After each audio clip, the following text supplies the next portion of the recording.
Assalamualaikum warahmatullahi wabarakatuh. Pemirsa netizen dimanapun berada. Seperti yang Anda lihat saat ini saya berada di depan kantor Bupati Banyuwangi.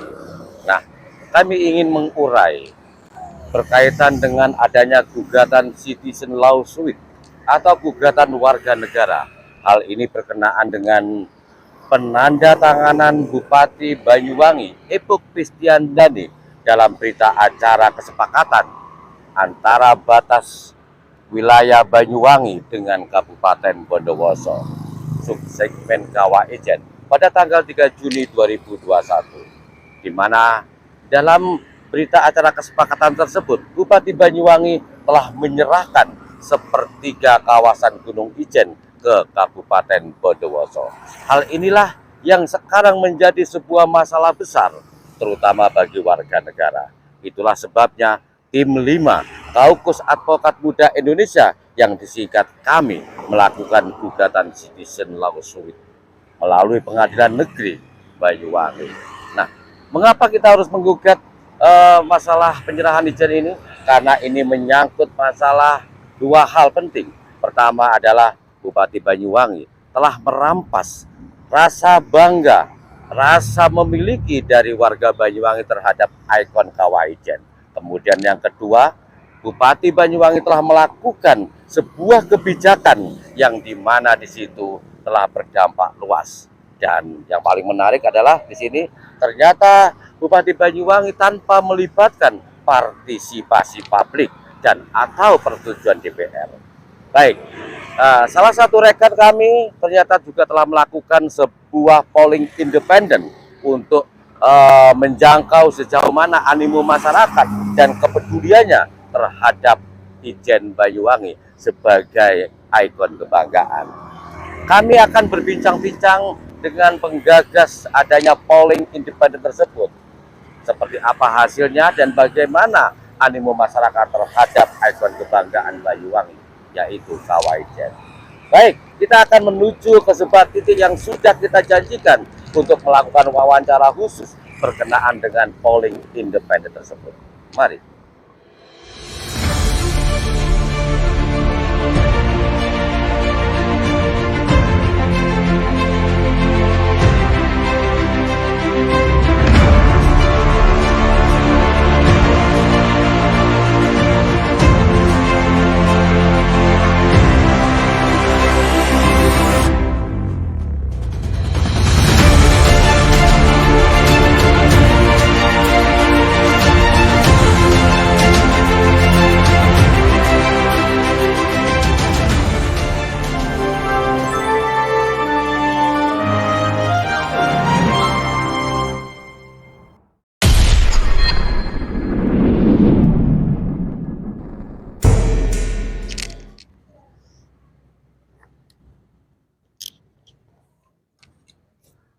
Baiklah pemirsa netizen dimanapun berada, ini saya sudah berada di sebuah tempat seperti yang kami sampaikan tadi. Nah, kebetulan di samping saya ini ada narasumber. Narasumber ini berkenaan dengan penggagas, yaitu polling kita tentang Bela Pati Gunung Ijen. Nah, kita akan bincang-bincang apa sih yang melatar belakangi beliau ini membuat sebuah polling kita dan sejauh mana animo masyarakat terhadap polling yang dibuatnya. Baik, kita bincang-bincang. Oke, assalamualaikum. Waalaikumsalam Pak Oke, Denny. oke.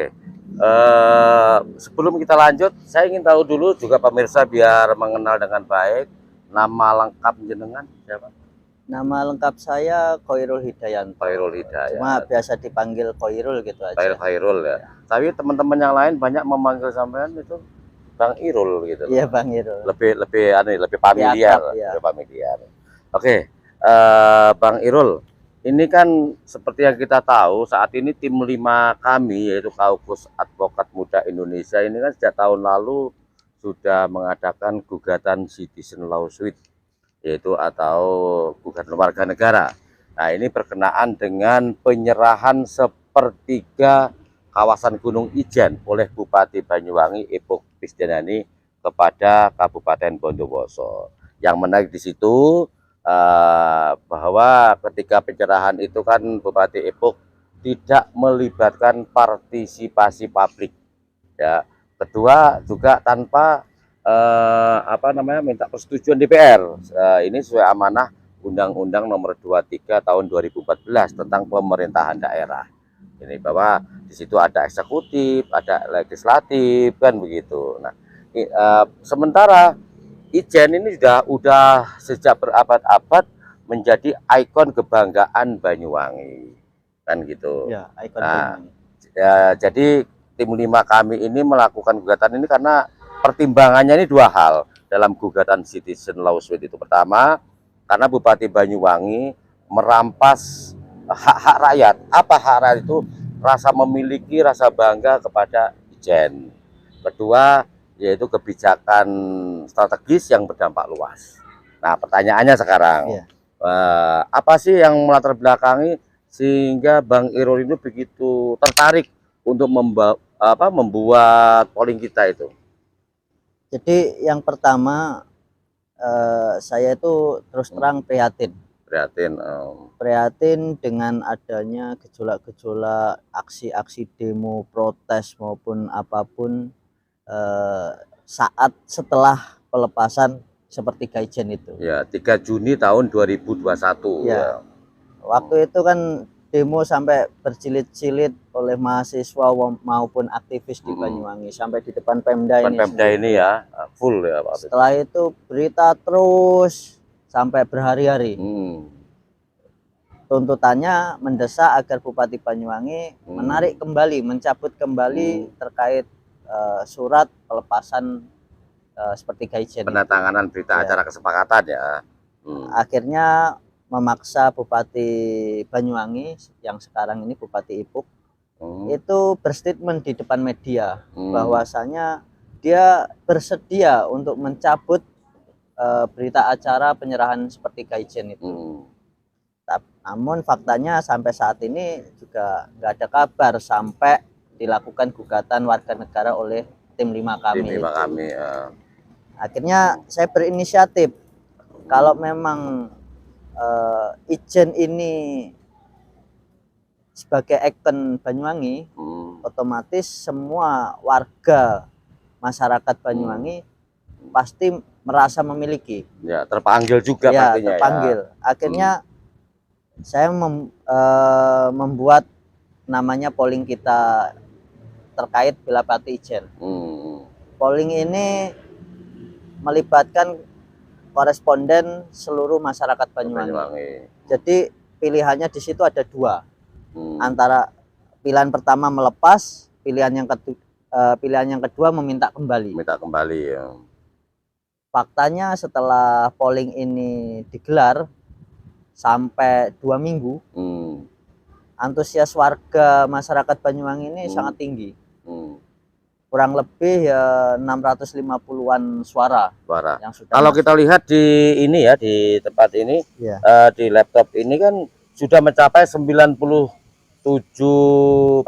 ya, itu meminta kembalinya keutuhan Ijen ke pelukan Banyuwangi.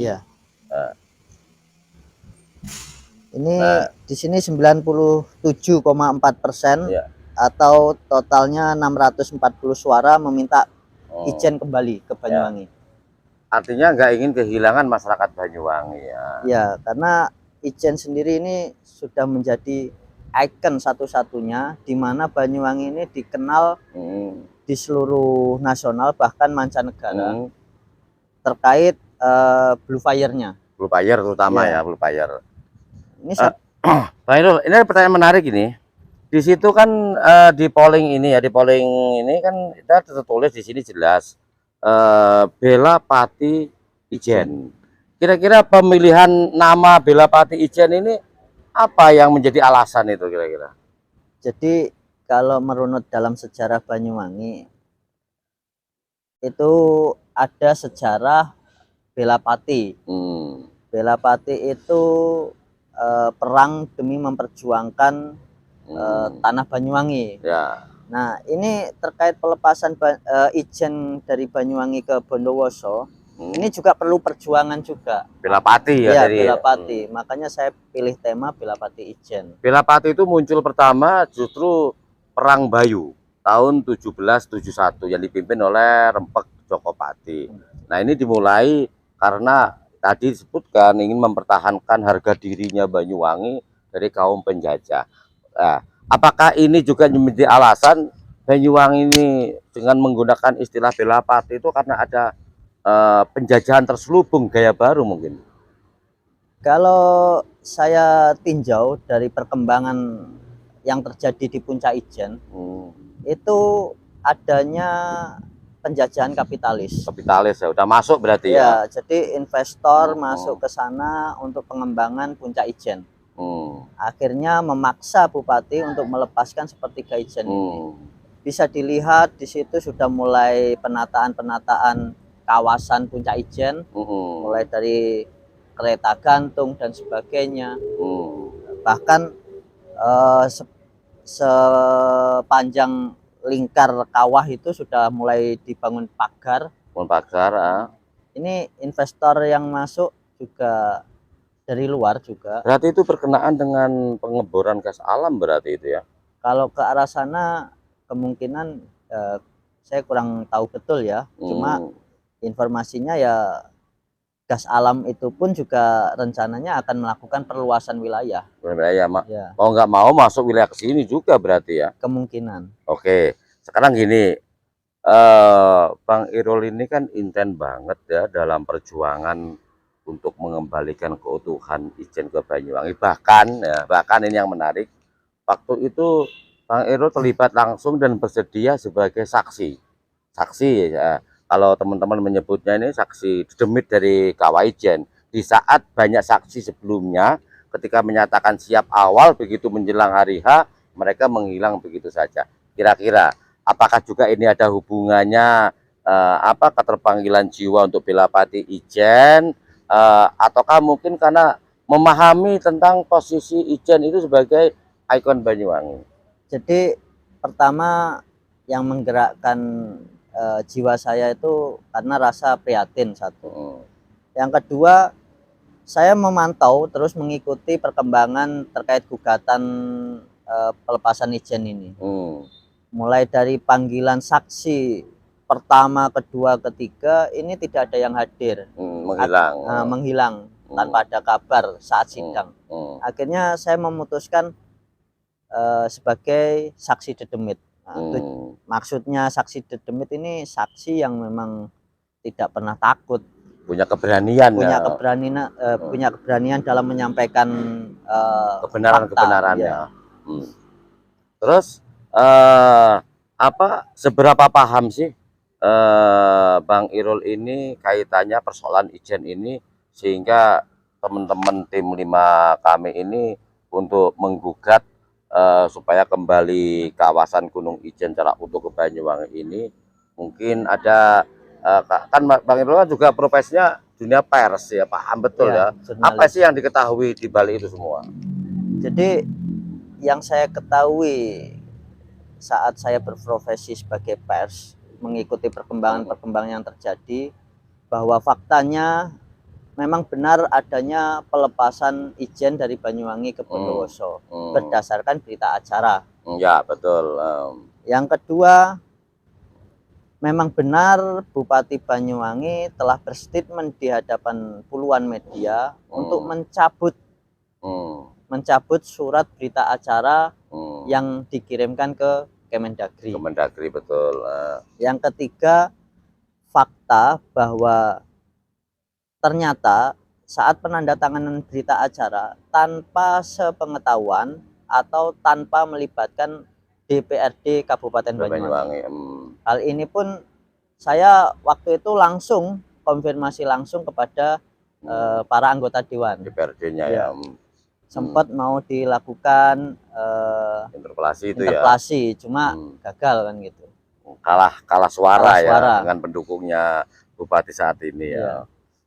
Oke, terus gini, menyangkut pelepasan Gunung Ijen, ini patut diduga Bupati kan melakukan abuse of power atau penyalahgunaan kekuasaan jika ini mengacu pada Undang-Undang Nomor 23 Tahun 2014 yang mengatur tentang pemerintahan daerah. Kalau menurut Bang Irul ini dengan seenaknya sendiri Bupati Epok, wong ini tanah leluhur, ketika dia menjabat pun hanya kurun waktu berapa tahun kan gitu. Seenaknya melepas. Kalau menurut Bang Irul gimana ini? Kalau menurut saya ini perlu dibedakan dulu antara sengketa batas wilayah dengan pelepasan. Sedangkan ijen ini tidak ada sengketa batas wilayah. Betul. Melainkan pelepasan. Pelepasan sepertiga dari kawasan ijen wilayah Banyuwangi diberikan kepada wilayah Bondowoso. Jadi ini perlu digarisbawahi dulu bahwa ijen itu tidak ada sengketa batas wilayah. Nah, dengan tidak adanya sengketa batas daerah sebagaimana diatur dalam Permendagri Nomor 141 Tahun 2017 tentang penegasan batas daerah, kenyataannya Bupati Epok kan melepaskan begitu saja tanpa melibatkan partisipasi publik, juga tanpa sepengetahuan dan DPR. Kalau menurut Bang Irul gimana ini? Makanya saya juga heran karena kalau berkaitan dengan sengketa batas wilayah itu sudah clear 2012 yang lalu. 2012 yang lalu oleh Bupati waktu itu Abdullah Aswar Anas itu telah dimenangkan bahwa ijen seluruhnya masuk wilayah Banyuwangi. Dibuktikan dengan alat bukti yang kuat waktu itu. Namun setelah 2012 kok 2019 itu 2020 dan 2021-nya tahu-tahu ada berita acara pelepasan sepertiga. Itu buat kita masyarakat Banyuwangi juga kaget juga gitu loh. Kan sudah selesai 2012. Ya, eranya Anas waktu itu. Tapi begini, awal kalau menurut dokumen yang kami pelajari, bahkan itu juga menjadi bukti dalam gugatan citizen lawsuit. Pertama kali itu dirancang draft berita acara kesempatan tahun 2019, tepatnya tanggal 16 Juli 2019. Kemudian disempurnakan tanggal 9 Juli 2020. Ini eranya siapa? Eranya Bupati Anas kan begitu kan? Bupati. Nah, barulah 3 Juni tahun 2021, tepatnya baru 4 bulan Bupati Epok ini menjadi bupati, dilantik jadi Bupati Banyuwangi. Artinya di sini ada hubungan antara Bupati Anas dengan Bupati Epok untuk melanjutkan penyerahan sepertiga Gunung Ijen. Tadi disebutkan tahun 2012 clear kan gitu. Kenapa menjelang akhir jabatan masa jabatannya Bupati Anas justru muncul penyerahan? Kira-kira menurut Bang Irul gimana ini? Makanya saya juga heran juga ya kalau dibilang kepala daerah itu konsisten atau inkonsisten, tidak konsisten. Ya memang 2017 bahkan Bupati Abdullah Aswar Anas waktu itu menolak keras terkait pembangunan Puncak Ijen. Itu banyak media-media muat itu ya. Menolak keras waktu itu. Bahkan sempat dihentikan pembangunan proyeknya di sana. Sebelum ada komunikasi dengan pemerintah daerah Banyuwangi. Namun setelah 2017, 18 dan semakin mundur ke sini 2020, 21, kok sekarang diam aja ini, tidak dilanjutkan perjuangannya untuk menolak itu. Malah menyerahkan. Nah, penyerahan ini layak nggak dimasukkan wilayah abuse of power tadi atau penyalahgunaan kekuasaan? Menurut Bang Irul, yang di lapangan ini pasti kan banyak mendengar, banyak melihat. Ya, kalau masuk kategori abuse of power itu biarkan para pakar yang menilai lah. Begitu ya. Tapi kalau ditanya berkaitan dengan hilangnya wilayah, maka akan berpengaruh pada hilangnya potensi PAD. Karena kawah Ijen ini adalah kawasan tambang belerang. Dan penambangnya rata-rata pekerjanya semuanya asli Banyuwangi semua. Itu tambang belerang itu sudah lama dari zaman Belanda. Tapi harus digarisbawahi, menyangkut eksploitasi penambangan belerang itu menurut bukti yang diajukan oleh pihak Bondowoso ada perpanjangan sejak tahun 2003 bahwa ternyata PAD eksploitasi belerang itu masuknya ke Kabupaten Bondowoso. Artinya Banyuwangi nggak dapat apa itu gitu loh. Ya. Ini kan otomatis akan naif gitu loh. Mungkin Bang Irul juga memahami hal itu pastinya ya. Kalau terkait PAD masuk kemana, kalau berdasarkan pada, jadi tambang itu kan ada eksploitasi, ada eksplorasi, ada operasi produksi. Semuanya ini dirangkum dalam batas wilayah izin operasi produksi, namanya WIUP. Nah, kalau WIUP-nya masuk wilayah Banyuwangi, harusnya masuk potensi PAD-nya ke Banyuwangi. Kenyataannya kan enggak, kan begitu. Oke, sekarang kita kembali ke polling kita. Polling kita ternyata animo masyarakat 97% lebih, tadi 4 ya, tadi itu masuk ke wilayah apa begitu antusias ya masyarakat ya, meminta kembali kan gitu kan 97%-nya itu. Kira-kira apakah ini tetap akan diteruskan atau mungkin dengan cara lain untuk memantapkan lagi tentang animo masyarakat supaya tetap mempertahankan dan mengembalikan Ijen ke Banyuwangi? Ini mungkin akan kita teruskan, bahkan kita akan membuat apa ya, suatu pernyataan sikap dari masyarakat mulai dari ujung utara sampai ujung selatan Banyuwangi. Berkaitan meminta kembalinya sepertiga Ijen ke Banyuwangi. Oh gitu. Berarti akan membuat pernyataan sikap dari lapisan masyarakat melalui sebuah visual atau video untuk meminta pertanggungjawaban Bupati Banyuwangi supaya mengembalikan keutuhan Ijen ke Pangkuan Banyuwangi. Begitu maksudnya ya. Gitu ya. Berarti ini ada tim khusus berarti ya untuk Bang Irul gitu ya. Mungkin ada pesan-pesan Bang Irul untuk menyangkut masalah polling kita ini. Jadi saya meminta kepada para elit politik yang ada di Banyuwangi, polling kita ini jangan dinilai hanya sekedar polling biasa, tapi hargailah itu suara rakyat Banyuwangi, suara rakyatmu sendiri. Sedangkan kalian itu dipilih oleh suara rakyat Banyuwangi. Jadi tolonglah dengarkan, tampung aspirasi masyarakat Banyuwangi. Permintaannya simpel, cuma kembalikan sepertiga Ijen itu kembali ke Banyuwangi. Utuh berarti ya. Cuma itu aja.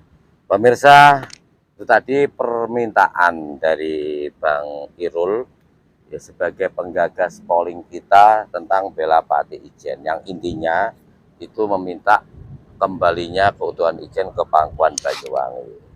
Jadi kita tanpa harus mempersoalkan siapa yang membuat, tetapi bagaimana maksud dan tujuan adanya polling kita itu dibuat, bahwa di situ ada nilai-nilai yang sangat mulia, yaitu untuk kembalinya keutuhan kawasan Gunung Ijen ke Pangkuan Banyuwangi. Masyarakat supaya bisa memanfaatkan dengan baik, membuka, memilih tentang polling kita, di situ hanya 2 pilihan. Pertama itu melepas, kedua kembali. Kan begitu. Begitupun juga elit politik, karena ini merupakan representasi rakyat Banyuwangi, seyogianya lah bijak untuk menampung aspirasi rakyat ini yang ingin tetap meminta kembalinya keutuhan Ijen ke Pangkuan Banyuwangi. Begitu Bang Irul. Oke, terima kasih. Mudah-mudahan ini bisa memberikan manfaat dan menggugah kesadaran kita semua bahwa nilai-nilai integritas sebuah daerah itu sangat penting. Apa artinya kita memiliki seorang pemimpin namun tidak bisa menjaga integritas apalagi keutuhan teritorial? Mana mungkin juga bisa mensejahterakan rakyat yang dipimpinnya. Terima kasih. Wassalamualaikum warahmatullahi wabarakatuh. Terima kasih. Terima kasih Bang Irul. Terima kasih yang penting sehat.